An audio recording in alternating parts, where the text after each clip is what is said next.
Fala galera do Vascão, bora reagir a mais um vídeo aqui do SBT Esporte Rio, trazendo as últimas notícias, escalações e atualizações do Vasco da Gama, que enfrenta hoje o Lanús em São Januário, valendo a liderança do grupo na Sul-Americana.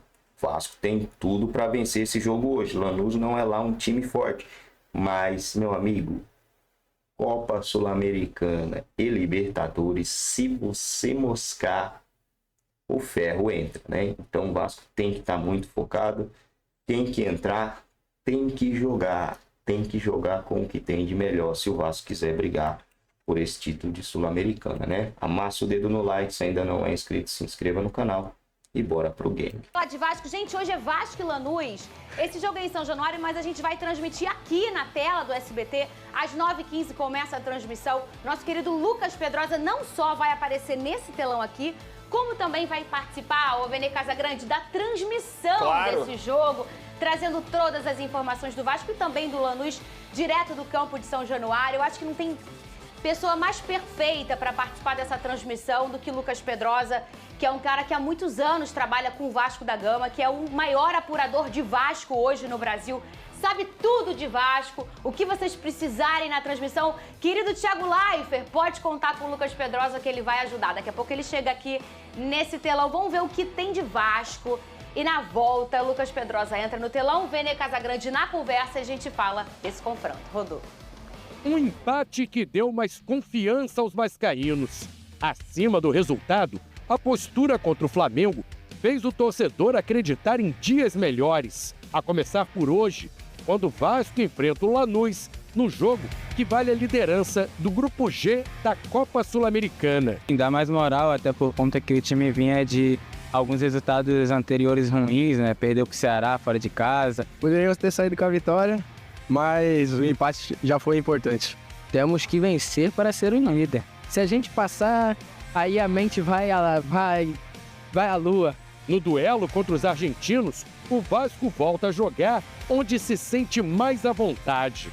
O jogo contra a Argentina é sempre difícil, mas o grupo trabalhou bem e estamos nos últimos 3 jogos, né, nos jogos em casa a gente somos muito fortes. Então, se Deus quiser, eu vou manter essa pegada para sair amanhã vitorioso. Um caldeirão que não para de ferver. São Januário sempre foi temido pelos adversários e uma arma poderosa para o Vasco. Aqui é o 12º jogador. A torcida empurra. Isso aí é notório de todos os jogadores que vêm jogar aqui no Rio, em São Januário. Quando chega aqui, eles têm. É um pouco inexplicável. Quando você chega aqui, a energia é diferente dia do jogo. A ordem aqui é sair sem voz dia de jogo. A ordem é cantar os 90 minutos. O segredo de São Januário é o seguinte, a nossa torcida é uma torcida que apoia o time do começo ao final, né? Então, quando o adversário pisa no São Januário, eles já tremem. A força de São Januário para o Vasco é impressionante. O time perdeu apenas 4 dos últimos 40 jogos disputados no estádio. Se com Fábio Carilli a equipe tem dificuldade para pontuar como visitante, em casa o técnico tem 100% de aproveitamento. São 6 jogos e 6 vitórias. O torcedor é o nosso 12º jogador. 6 jogos desse grupo esse ano em casa, 6 vitórias, né? Então, mais uma vez, muito obrigado mesmo pelo apoio. Vem junto com a gente, que essa não é uma luta só nossa, é de todos nós. São Januário, inclusive, virou um trunfo importante para a permanência do treinador no clube. Se ele escutar um pouquinho o seu torcedor, ele pode se dar bem. Às vezes o treinador tem que jogar um pouco para a torcida. Cara, ele tá dando a sorte que ele tem uma torcida apaixonada, né? A paciência já está esgotada. São Januário, o Vasco ganha porque a torcida apoia do começo ao final, mas para ele não dá mais não. Um gigante empurrado por uma torcida apaixonada. Com o caldeirão fervendo, o Vasco é quase imbatível. Que venham os argentinos. E olha, Vene Casagrande, se tem 2 coisas que são nocivas hoje no futebol, eu acho que para aquele time que briga por muitas coisas, é você não se organizar para o calendário, né? E para aquele time, para qualquer outro time, é toda hora mandar treinador embora, né? Fazer essa troca de treinador, nós já entendemos até por números, por observação nos últimos anos, que é uma máxima muito grande aqui, forte do futebol brasileiro, mas isso é muito nocivo. Então, a gente entende que o torcedor pede a cabeça do Carille, porque talvez não desempenhe o melhor futebol, mas a gente também tem que entender um todo, né? O cenário, quais são as opções, o tempo que deva para um novo treinador se adaptar. E assim, eu acho que para o que o Vasco precisa hoje, o Carille pode ser o suficiente. Você não acha, ô Vene Casagrande? Acho. Tanto é que eu achei quando o Carille foi contratado pela diretoria do Vasco da Gama. É óbvio que ele chegou com um certo pé atrás do torcedor vascaíno, com uma certa rejeição, mas eu acho que dentro do possível ele vem fazendo um bom trabalho. Independentemente, a gente pode discutir algumas decisões, eu acho que, óbvio, ele é um ser humano, um treinador como qualquer outro, ele vai tomar decisões que nem sempre serão acertadas. Inclusive, o discurso dele em entrevista coletiva, eu sou um cara que eu também já critiquei em outro momento. Mas, diante do que a gente tem no futebol brasileiro, vamos lá, vamos pegar outros exemplos aqui. O Corinthians, por exemplo, está batendo cabeça para achar treinador. O Grêmio também vai buscar um novo treinador. O Santos está um tempão... O Grêmio fechou ontem com o Mano Menezes. Né? O Santos está um tempão aí sem treinador, tá, enfim, sondando vários treinadores e até o momento não conseguiu chegar ao nome. E aí o torcedor vascaíno, ele pede a saída do Carille. Beleza, sai o Carille agora e vem quem? Esse que vai vir, se o Carille sair de fato, vai conseguir dar conta do trabalho também? A gente não sabe. O Abel Ferreira, ele falou sobre isso na última entrevista coletiva. Quanto custa para um clube ficar demitindo o treinador a todo momento? E a gente tem no Flamengo, por exemplo, o rival do Vasco da Gama na última gestão. Olha quantos treinadores eles demitiram e olha quanto eles gastaram com multa rescisória. Mais de 50 milhões de reais. Isso, obviamente, atrapalha demais a vida financeira. E o Vasco da Gama não está ostentando uma vida financeira muito boa. Então, acho que o torcedor vascaíno, ele precisa ter um pouco de paciência. Mas, repito, sempre que quando começa isso de ganhou uma sobrevida num jogo, aí perde outro jogo, começa a ser cobrado, para mim tem prazo de validade. Ou você tem convicção que é um bom treinador e mantém de fato, ou vai ficar nessa dúvida, essa incógnita, até quando vai a vida do treinador, no caso do Vasco da Gama. Muito bem, falar em Vasco da Gama, vamos direto para São Januário com o nosso querido, maravilhoso Lucas Pedrosa. Olha ele aí em casa. Agora, São Januário com 98 aninhos. Ele falou ontem do aniversário aqui do estádio. Ô, Pedrozinha, fala comigo. Tá um dia meio nubladinho hoje no Rio de Janeiro, né? Boa tarde pra você, meu amigo. Boa tarde, Fernanda. Boa tarde, Vene, galera de casa. Sejam bem-vindos aqui à Casa do Povo, São Januário. Realmente, está bem nublado aqui no Rio de Janeiro, diferentemente da última vez que a gente entrou por aqui com o sol, um dia mais bonito. Mas hoje, por exemplo, apesar de não estar ventando, o que vai acontecer é que a gente consegue ver exatamente as faixas que a gente destacou aqui na última transmissão que a gente fez aqui no SBT Esportes Rio. Hoje é dia de Vasco e Lanús pela Copa Sul-Americana. O Sul-Americano de 1948, ali o primeiro título continental do Vasco da Gama. A Libertadores de 1998, o segundo título continental, inclusive no centenário do clube, e também a Mercosul de 2000, conhecida como a virada histórica, o terceiro título do Vasco da Gama continental, que busca mais um, que busca o seu tetra. Hoje joga contra o Lanús em São Januário, necessitando dessa vitória para assumir a liderança do grupo. Lembrando, Lanús e Vasco estão empatados, cada um com 4 pontos. O Vasco empatou com o Melgar lá no Peru e também venceu o Puerto Cabello aqui em São Januário, mas pelo saldo de gols, o Lanús ganhou o Melgar por 3-0 na Argentina e por isso lidera o grupo. Então, se o Vasco da Gama quiser assumir a liderança do Grupo G da Copa Sul-Americana, em partida com transmissão do SBT às 9h30 da noite, vai ter que vencer essa partida contra o Lanús aqui em São Januário e vencer bem, mostrando um bom futebol, assim como também conseguiu apresentar contra o Puerto Cabello. Apesar do placar magro, o Vasco produziu sim para fazer 3, para fazer 4-0. Vem de um empate contra o Flamengo, onde a equipe se desgastou bastante, mas pode-se considerar um bom jogo até pela discrepância das equipes. E sim, Fábio Carille está pressionado? Está pressionado, mas menos do que estava antes, principalmente com esse empate aí em relação à partida contra o Flamengo. E hoje é imprescindível a vitória em São Januário nessa terça-feira, Fernanda. É imprescindível por questões matemáticas, Pedrosa, ou por outras questões? Ou talvez esse termômetro do Carille está constantemente sendo apurada, essa temperatura? Ou é por uma questão realmente de importância de vencer matematicamente em casa, que você fala que é imprescindível? Diria que ambos, Fernanda. Ambos motivos são interessantes, não só para o Carille também continuar engrenando, ganhando a confiança do torcedor. A última entrevista do coletivo do Fábio Carille, por exemplo, foi uma entrevista muito lúcida, que até aqueles que pediam fora Carille começaram a botar o pé no chão e perceber que ele é um cara que tem sido importante para esse momento. O grupo tá fechado também com o Fábio Carille, já deu essa demonstração em outros momentos. O jeito que eles jogaram, o jeito que eles se entregaram contra o Flamengo também mostra isso. E o Fábio Carille, ao ser perguntado, por exemplo, de um possível interesse do Corinthians, ele disse que está 100% focado no Vasco da Gama. O Corinthians, inclusive, que ele foi campeão brasileiro. Então, nesse momento, é importante para o Vasco na tabela. Lembrando a todos os que estão aí em casa, nossos telespectadores, que na Copa Sul-Americana é diferente da Copa Libertadores o formato de classificação. Apenas o primeiro se classifica diretamente e o segundo vai para um play-off, mais conhecido na linguagem brasileira como tipo uma repescagem, até porque o segundo colocado nessa classificação, ele enfrenta os terceiros colocados que vêm da Libertadores.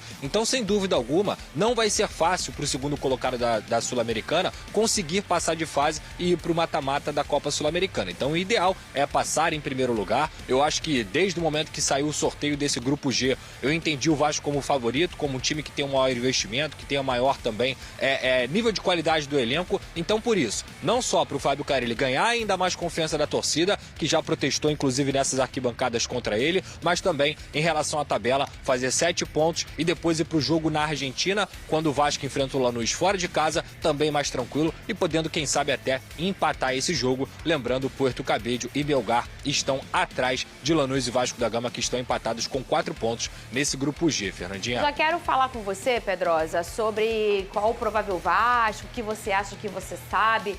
Mas você traz informações, ô Vene, em relação a essa forma, esse formato da Sul-Americana, que muitas vezes as pessoas esquecem ou às vezes não sabem, que ela é muito mais difícil que a Libertadores. Não estou falando do nível técnico da competição. Eu estou falando que você precisa ser o primeiro colocado para você avançar. Senão você está fora, ô Vene Casagrande. Isso torna a competição muito mais difícil, porque às vezes você faz até uma boa campanha, mas dentro do seu grupo está alguém que está impecável e aí você já sobrou no negócio. Por isso a importância de você vencer todos os jogos em casa. E por isso a importância do jogo hoje do Vasco diante do Lanús.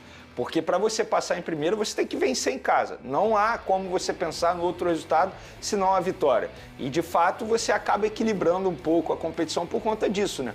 Embora seja considerada a segunda divisão da Libertadores da América, mas, teoricamente, a forma como você disputa essa competição faz com que o seu nível seja ainda mais elevado. Não dá para você pensar em ficar na segunda colocação e correr risco de não se classificar. Eu entendo que o torcedor vascaíno critica muito o elenco do Vasco, não concordo com o Pedrinho quando ele diz que o elenco do Vasco é top 8 do Campeonato Brasileiro. Mas para esse grupo da Copa Sul-Americana não é nenhum absurdo a gente parar e analisar que o Vasco da Gama é o favorito para passar em primeiro. E eu acho até que vai passar em primeiro. Acredito numa vitória do Vasco hoje jogando em casa, sempre digo isso. Não importa o momento que o Vasco esteja vivendo, se é na primeira, na segunda divisão, se está em crise ou se não está. Enfrentar o Vasco da Gama dentro de São Januário é uma das tarefas mais difíceis, se não a mais difícil para todos os clubes do futebol brasileiro. Porque o Vasco da Gama tem a sua maior força, a sua fortaleza, jogando em São Januário. E foi por aí também o VT de Flávio Vinick. É por aí, né, Vene, que a gente sempre fala aqui nesse programa em relação à importância de São Januário. Eu acho que no futebol brasileiro é um dos times mais fortes jogando em casa. Sim. E aí a gente não fala nem só pelo que a gente observa, mas também pelos números do Vasco. Eu falo nesse programa, falei na época e falo várias vezes e repito, o Vascaíno arranca o Vasco da Série B, porque o Vasco estava não querendo subir tecnicamente, em campo falando, e o torcedor pega o Vasco no colo e tira o Vasco de lá, do lugar que ele nunca deveria estar. Aliás, é um traço cultural que esse estádio aí que fez 98 anos, né, Lucas Pedrosa, que está aí bem atrás de você, esse lindo cenário, ele foi feito por mãos de vascaínos, né? O Vasco tem essa cultura no seu sangue, na sua grande característica, a força do seu vascaíno, carregando e levando o Vasco para onde ele tiver que ir, sempre para um lugar muito melhor do que ele está. Ô, Lucas Pedrosa, agora vamos falar de campo e bola. Eu quero que você fale comigo, por favor, se você tem alguma informação em relação a esse time do Vasco. Aliás, você de casa, se é vascaíno, Fernanda, não posso ser São Januário. Eu sou fora do Rio de Janeiro e eu só assisto vocês pelo YouTube e eu queria muito assistir esse jogo. Você vai poder. Na televisão aberta tá aqui, ó, para todo o Brasil. A gente tem Vasco e Lanús, 9h15 começa a nossa transmissão. Nosso querido Thiago Leifert, um novo jeito de narrar que eu sou fã, com muita informação, um cara que estuda muito a cada jogo. E dentro de campo, Lucas Pedrosa trazendo todas as informações do Vasco e do Lanús também, porque essa careca de HD aí sabe tudo. Lucas Pedrosa, você tem informações do Vasco que enfrenta o Lanús hoje?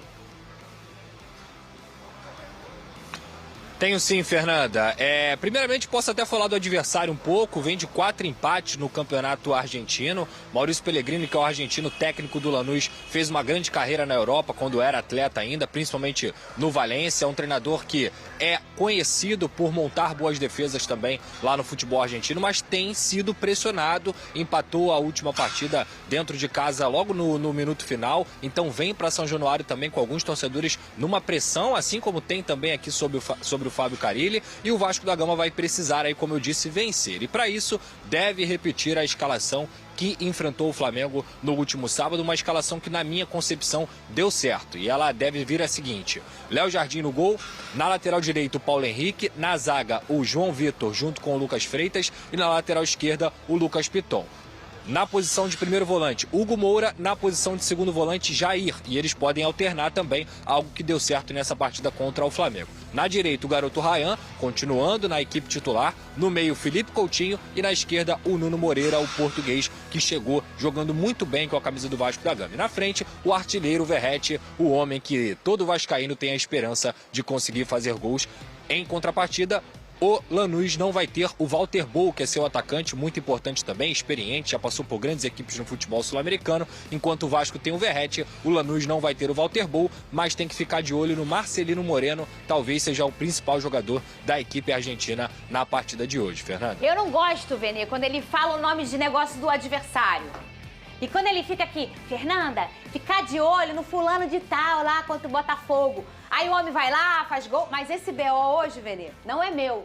Sim. Este BO hoje é dele. Você tá entendendo? Porque ele nunca vi. Quando ele vem aqui e fala, Fernanda, o Botafogo vai enfrentar o Universidade do Chile. Fica de olho no fulano de tal, camisa 10, bebê. Aí chega na hora, eu fico com raiva dele. Sabe quando você pegou, traiu no sofá e tem raiva do sofá? Aí eu fico com raiva dele. Bom, galera do Vascão, é isso aí, rapaziada. O Vasco joga hoje contra o Lanús. O jogo é em São Januário. Tudo contribui, né, para uma vitória do Vasco. Um empate não seria algo interessante, né? O Vasco vai ter que sair para enfrentar esse mesmo Lanús lá no Paraguai. Lanús é do Paraguai, né? Ou é da Argentina? Lanús é da Argentina, né, bicho? Lanús é argentino. Não tem muito para onde correr não, né, galera? O Vasco vai ter que vencer o jogo e vai ter que chegar lá e vencer os caras lá também, ou sair de lá com um empatezinho pro Vasco tentar ser o primeiro do grupo. Pro Vasco ser o primeiro do grupo, ele vai ter que, no mínimo, vencer o jogo em casa. E no segundo jogo, o Vasco vai precisar de um empatezinho na casa dos caras lá e praticamente já consegue aí se classificar em primeiro do grupo. Precisa muito dessa classificação para o Vasco chegar a uma fase mata-mata que tá devendo pro seu torcedor, né? O Vasco tá devendo isso aí pro seu torcedor. Tem que chegar na fase mata-mata, tem que chegar longe, tem que avançar. O Vasco precisa chegar numa semifinal de Sul-Americana, uma final, ou vencer, né? Se o time encaixar, se der tudo certo, o Vasco pode até vencer São Januário. Pode ajudar muito o Vasco nesse quesito aí. Mas para o Vasco vencer esse título, ele precisa melhorar um pouco, porque tem times melhores que o Vasco disputando essa competição. Eu não vou nem falar de times brasileiros, né? Tem times estrangeiros aí que tá batendo um bolão.